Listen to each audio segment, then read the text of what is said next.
Margaret, thank you for joining me on the Courage of a Leader podcast today. Amy, it's so good to be here. It's an honor that you asked me. I've listened to your podcast. I love it, and I'm really excited about it. Oh, thank you. That means a lot as a podcast host yourself. Uh, we have talked about a number of aspects of leadership that you care about deeply, that you are Mhm. passionate about. So there's a number of things that we could have talked about today. I'm excited, and I think it's going to be really valuable for listeners where we have landed. Your idea of talking about crossroads that we face in our lives, key decision points, personally, professionally, and any aspect of life. And we're going to talk specifically about the crossroads that the Executive Club of Chicago faced in and post pandemic. You hold a number of positions impressively for the Executive Club. You're board director and president and CEO. Margaret, maybe start by telling us about the Executive Club and what was the situation inside of COVID. Yes. So the Executives Club is a almost 115-year-old organization. It's the oldest in Chicago. Its mission is to connect and grow all of Chicagoland's business leaders. And we do that through a combination of thought leadership, leadership development, mentoring, and relationship building. So Yes. everything from bringing in Fortune 100 CEOs and visionaries to speak to our members in the greater Chicagoland business community to one-on-one mentoring, leadership development workshops. We have small group peer-to-peer mentoring and everything in between. We do about 60 events a year. And a couple of the hallmarks of the club that really does distinguish it from anything else is we have a combination of individual membership and corporate or what we call enterprise membership, because a lot of nonprofits are members, so we call it enterprise. So it's while there are other organizations that individuals can join, there is nothing like this where your organization can join. Mm. It becomes an opportunity for your leadership team to be members, but then your entire employee base to participate. So we have about 3,000 members. About one third of those come in as individuals. They either pay for themselves or their company reimburse it, but they individually are a member. And then two-thirds are on these enterprise rosters. And we have over 250 Chicagoland based companies who are members. And then the other distinguishing feature is that we do open up many of our programs to the public. We are here to serve the entire Chicagoland business community, whether or not you're a member. Now, we certainly do a lot of things that are members only. Members get significant discounts. Many things are free for members. So there's a lot of benefit to being a member, but we want to be serving everybody. The earliest emerging leaders, even students, all the way through people who are retired or going through career transition and everything in between. So there's really nothing else like it that I have found anywhere in the country or the world. We often have members who relocate to other cities and say, can you please open up a chapter here? Like, I have no way to engage with the business community. So Yes. it's quite special. It is. And Margaret knows I'm a member, and it is quite special. And gosh, there are emails and opportunities coming my way every week. Yeah, We're recording this. We were just at an event a couple of days ago. right. Yeah, I met great people. I always learn and connect. Like, Yes. yeah. Well, that really is, this is not a status thing. This organization is not something where you just go to see and be seen, or you like to have it on your resume that they are a member. I mean, we really are for intellectually curious and Yeah. growth driven business leaders. It's for people who believe that knowledge and relationships are what are going to fuel their growth personally, their teams, their organization. So people really are there for the content and to connect with Yes. other people. And people want to do business together. And it's not transactional at all. And in fact, No, it doesn't we feel that way. strongly discourage transactional networking, but we really want people to connect. And to the sense that it happens organically. So, I mean, businesses have launched from the club, marriages have forged. I mean, so many wonderful partnerships, and it's really great. Yes, organic is the perfect word. Yeah. That is how it has felt. Yep. Yeah. So tell us about the crossroads that the executive club faced when Yeah. COVID came our way. Well, I mean, for 100 and, 12 years, we were an in-person convening organization. I mean, it's akin to restaurants. That's what we did was in-person events. And so when COVID hit, it was potentially devastating to our organization. And, we freaked out for about 24 hours. Like, what the heck are we going to Sure, do? sure. But then what we quickly did was leaned into our purpose. And I think that that is one of the critical things that anyone has to do as their first step when they're at any sort of crossroads or crisis or time to make a big decision, to step back and say, what is really important to me? What is my purpose? What are my values? And then things start to become a little bit clearer. It's not that suddenly, you're like, okay, now I know exactly what to do, but Mhm. some choices come off the table, you start to see some paths, and it can become your North Star.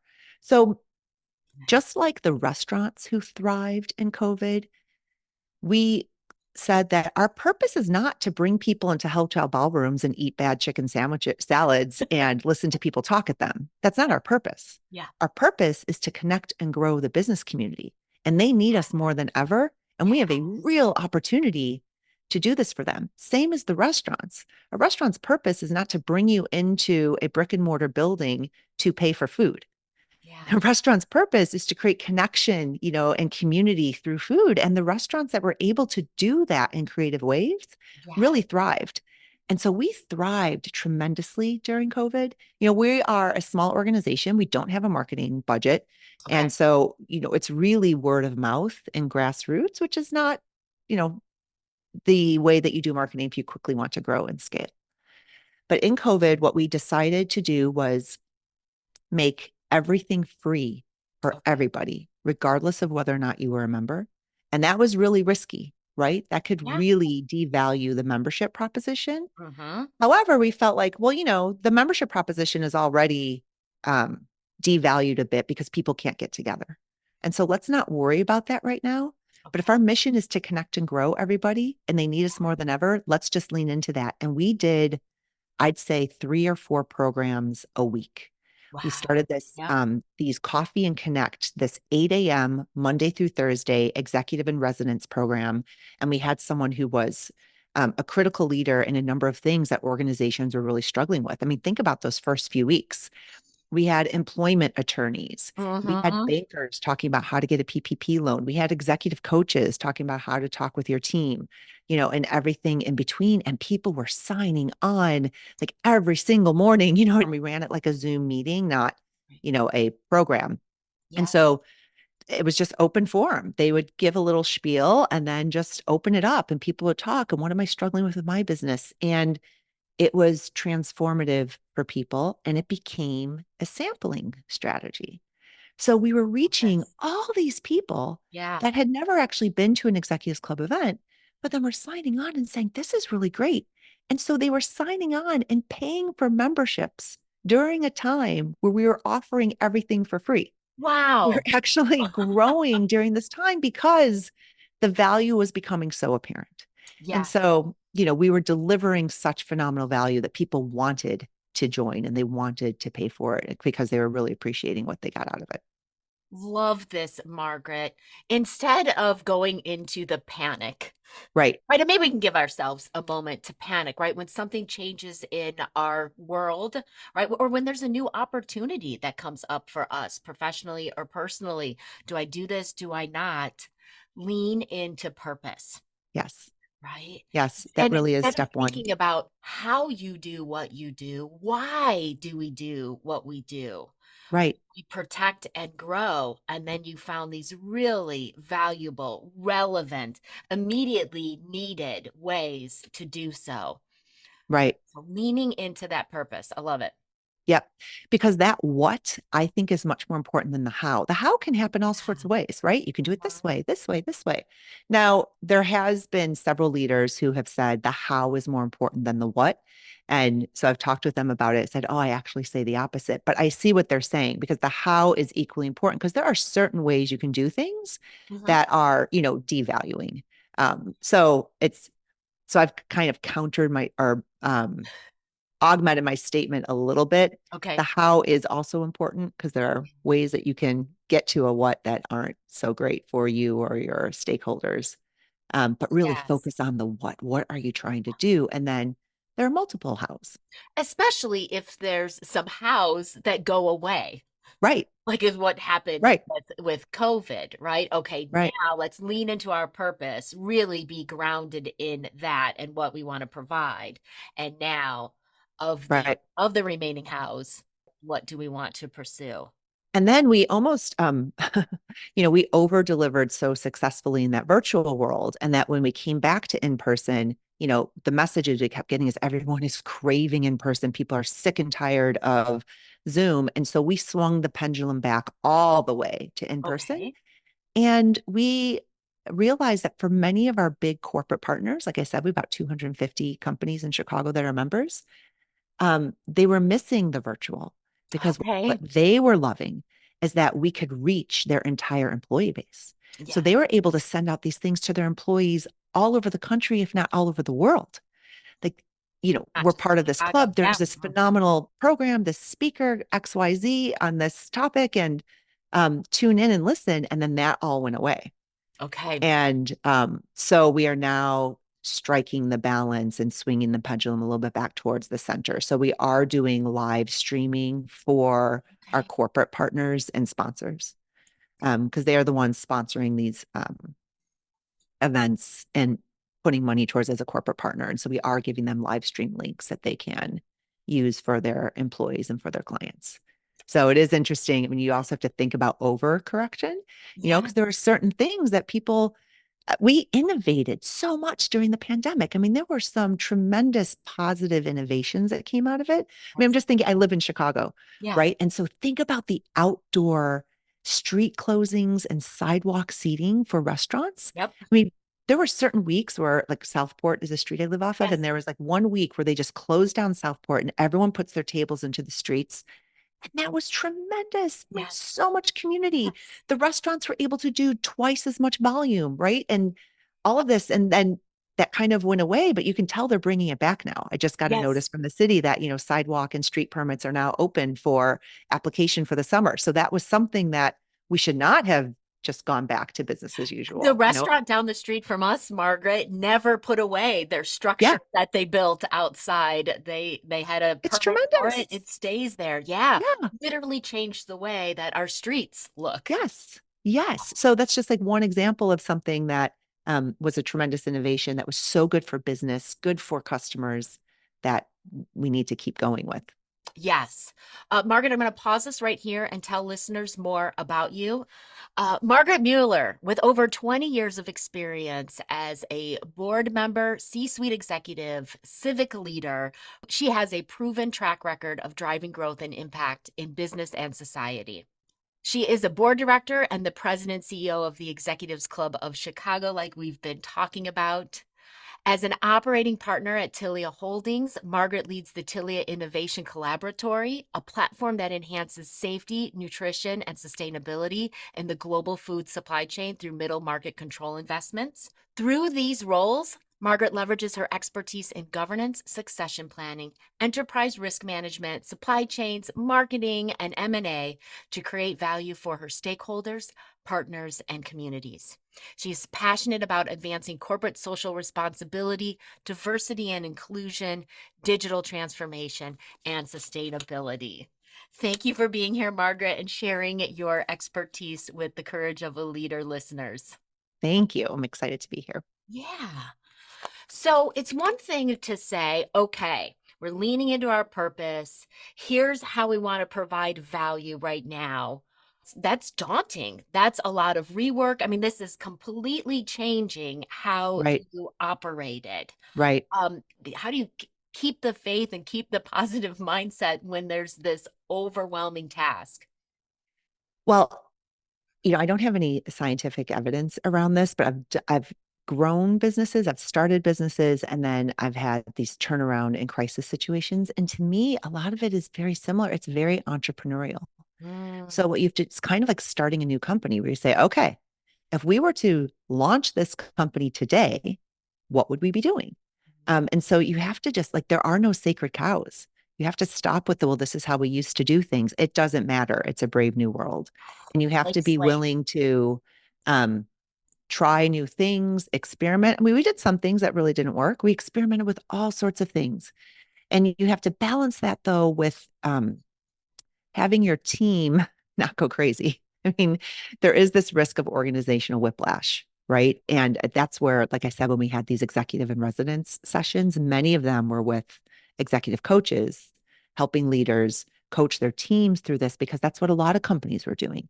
They were experimenting. And so you have to make sure your team knows and feels confident that, yes, I am steering the ship and I have a vision of where we're going. But every day we get new information, and that information may cause us to change course. It's not Mhm. because we don't know what we're doing and we're going left and we're going right and we're Mhm. going forward and we're going backwards. It's because more information is coming. The world keeps changing. And so we need to navigate and shift with that. Mhm. And that's what I think is so important Yeah. because there are times I think where the employers are like, what is going on? Like, do we even know what we're doing? And so you need to be sure that they're confident. Like today, we know what we're doing based on the knowledge we have today. And then as things Mhm. change, we may change. It's not because Yeah. we didn't know what we were doing, because we have new information. So I think Yeah. that's really the key to navigating it. That's a really strong navigation analogy, Margaret. I like that. Steering the ship. But we're going to change course as we get new information, right? As the Right. weather changes, as we get Right. reactions, as we get feedback from the programs that we're providing, right? Right. At that point, as things changed in our lives, okay, now you can stop wiping down your groceries and maybe you Right. can be Yeah. Right. Exactly. distance How from much did we people. do that? And then realize, okay, we don't need to do that anymore. It's not because we were dumb, or it's like Yeah, that's what we thought at the time. that's what we knew. This entrepreneurial spirit, I think, is important also. And like when we're at any crossroads, thinking of it that way, try to bring that blank slate mentality, right? How do I get away from Mhm. no assumptions? Uh, Right. which is hard to do. And if you are not naturally someone who can think that way, who can you involve that Right. does think that way? And it's an experiment. We're trying it, right? So put on that scientist hat. Let's see Right. what's working. Let's see what's not working. Yep. Great analogies, great way to think about it as we're stepping into something new. So when we're in this entrepreneurial mindset, Margaret, sometimes there's a lot of ideas or things we might try, or it could be a lot of work to try this one. It could be a Mhm. different kind of work to try the other one. How do we choose? How do we prioritize? I am a little bit of a throw everything at the wall and see what sticks kind of Okay. person. And it's not everything at the wall, right? It's like a number of things, but it's also it's the same analogy for me for air travel. Like when your flight gets canceled, you have to Oh, throw everything at it if you really do need to get home. You can't just yes. sit at the American Airlines counter and try to figure out there. You got to be calling United, Southwest, rental cars, train, like what are Yes. all my options, and Yes. see what's available to you. So, um, we did a lot of customer feedback. So you really Okay. need to talk to your customers. Like, Yeah. what do you need right now? What is most helpful for you? What is driving the most value? What is missing? And so we really did do a bottom up approach to this. Members were coming to us saying, here's what we need from you right now. And then we were responding in that way. And Hmm. so having it really be grounded in a deep understanding of your customer and customer insights. That's how we came up with the ideas. But then, we tried a bunch of things. Yeah. Yeah. I often say this to leaders, right? Because we have our influence, but we don't always know what's going to stick, what's going to work, what other people are going to respond to, what's going to Right, work in our current market situation. So, yeah, we're like throwing spaghetti at the wall and, right, yeah, seeing what sticks. And sometimes as a leader, it's being willing to throw piece after piece after piece. right, right. And Yeah. And you do it in a low cost, low risk way, right? So, we're not making major investments in something that we don't know is going to work. We did do that a little bit with some of these platforms. We finally aligned on Zoom as our online platform, but we were using a few different platforms, and some oh, of it okay. did take a little bit of financial investment and stuff. And I think that's one area that we could have approached it better. The challenge was we did not have a tech leader in our organization. Okay. So again, just like many new roles have emerged in the last few years, Okay. also because of AI, separate topic, but Yep. people don't necessarily have the current talent that they need to do some of these things. And so I think if we had a stronger tech leader in our organization, we maybe wouldn't have stumbled as much and could have gotten there quicker, but we didn't. And we were pretty novice and doing the best we can. So you did your experimenting, you did a Yeah. little bit of investing, Yeah. right? And then you can be solid in your decision to move forward with Zoom. Right. Yeah, Right. maybe could have gotten there cheaper, faster. Probably. But Zoom was also evolving too. Zoom was not Yes. ready for this. I mean, they had no idea that they were going to. I mean, again, think about Right. tremendous growth opportunity for them. Yeah. And they never Okay. thought of themselves as an events platform. And, Mm, but then they became one. it became one. Yeah. Yeah, a lot was evolving. So you were listening to your members, listening to your stakeholders. Let's also tie this to crossroads that we might encounter in our personal life, Hmm. right? We got to listen to ourselves, listen to our own reactions, listen to key people in our lives. How would you apply some of what you've learned through the executives club's crossroads to other areas of life? I think for a personal crossroads, step one is the same. Like, what is important to me? What are my values? What is my purpose? I mean, it all starts from there. Hmm. And getting clarity on that really does give you the North Star. I mean, we're really getting into this navigational metaphor, aren't we? So you Yes. got, your North Star, and you have to do work on your values and your purpose constantly. This is not something like, okay, I took the class, I did the workshop, I filled out the sheet, done. Right. It's going to evolve as you Yeah. evolve. There are different phases of life where maybe your core values don't necessarily change, but they change in terms of, importance.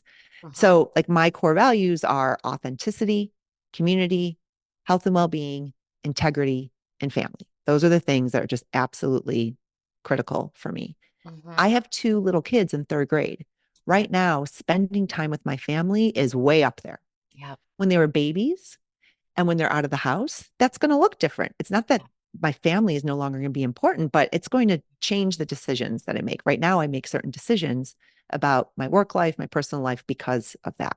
Hmm. Um, Same thing with community, health and well-being. There's certainly been times in my life I'm like, you know what, this has just fallen down the list. This is not the time for me to be, focusing on working out. I'll get back to that again later. Hmm. So you do have to constantly be revisiting them. Yeah. And And so, thinking about how they get demonstrated in the yes, in the world, right? Okay. yes. And we don't take the time to work on this. It's the kind of thing that seems like a nice to have. I Yeah. would say it is fundamentally the most critical thing you can do. So I would say for your listeners right now, we can give them a gift. I would say pause this podcast, hit pause, Yeah. go to your calendar Mm. and find 2 hours in the next 4 weeks that you can block off and Yep. say, work on my values or my purpose, whatever, or what's important to me, however you want to frame it in a way. Yep. And keep that time sacred. You may need to move it, but do not delete it. Because if it's not on our calendar, it's not going to get done.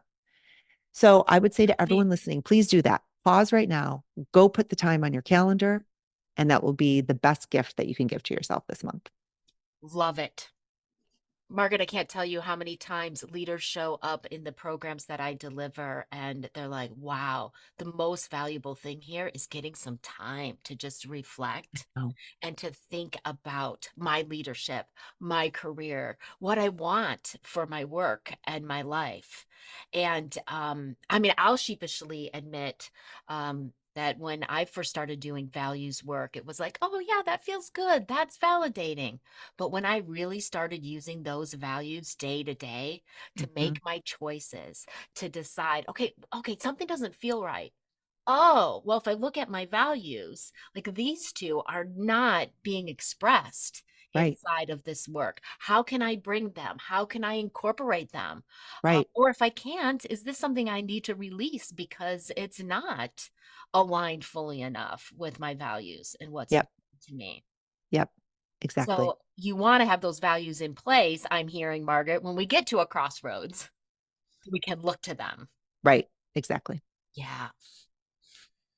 All right. What advice would you give, Margaret, for, let's say, a team leader out there? They're middle manager, they got a team of five, team of eight, and there's a daunting situation or a task in front of them. Any other advice that you would give them outside of what you've already shared with us? Um, I believe you cannot over communicate. Um, Mm, and full transparency to the extent it's things that you can share with them. But people forget, people hear things through a filter. I mhm. have to constantly tell my team these two statements are simultaneously true. You told them and they don't know. Because they'll be like, we told them this and they're telling us we didn't know, but I told them, like, right. But that doesn't mean they actually heard it And or they absorbed it. remember. Yeah. And they are telling you they didn't know this. And Mhm. you're saying, but I told them. These are both true statements, which means Mhm. you have to constantly remind, reinforce the message. I mean, think about what marketers and advertisers do. It's like message, message, message, message, message. They don't Mhm. just run one ad and say, well, we told them, to buy our product. It's Right. like constant Right. reinforcement. And so I think that's really critical during this time, that they want to be hearing from you and they need to be reminded and be reminded of what the mission and the purpose is. I mean, employees also forget, you know, I'm pretty sure that if I were to ask all my employees to articulate back to me what the mission and purpose of the Executives Club is, they'd probably get it, 80% right, but Okay. they would have forgotten some things. We need to remind them. Uh-huh, uh-huh, uh-huh. Especially if it's a dynamic and evolving situation, like Right. you were talking about in the pandemic, right? They Right. need to keep hearing those messages that you're steering the ship, Right. that you're looking at new information that's coming in. We're Right. pivoting for a purpose, for a reason Right. here. Right. Um, I And love that. people want context.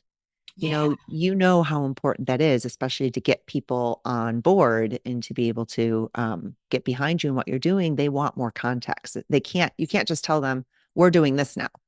Like, we are doing this now because, of all these things that we learned and we evaluated all these choices. And so we now believe that this is the best direction for us to go. And so we are now going to go in this direction. excellent. Margaret, you've given us great guidance for those crossroad moments in our careers and our lives. Lean into your purpose, experiment, know your values, what's going to help you demonstrate your values, listen to your stakeholders, yourself, key Hmm. people in your life, over communicate, especially about context. So much great practical guidance, Margaret. Thank you for your time and sharing of your experience. Oh, thank you. I feel like we just scratched the surface. And I know this is the kind of stuff that you help all of your clients with. And so hopefully people listening will also reach out to you so they can get some help working on these things. Because it's Uh, hard to do alone, you know, it is, it's just right? hard. I mean, you can't just sit there at your desk in your head and do it. I mean, it's so helpful to have, a thought partner or a coach or someone to help you work through these things. It's very difficult to do these things as an individual exercise. Yes, yes. And is also, let's come full surface, so much of what the executive club provides Yeah, with right. with their events and programs and one-on-one mentoring and all the programming that you provide. Yeah. Thank you. Yeah. Thank you, Margaret. Okay.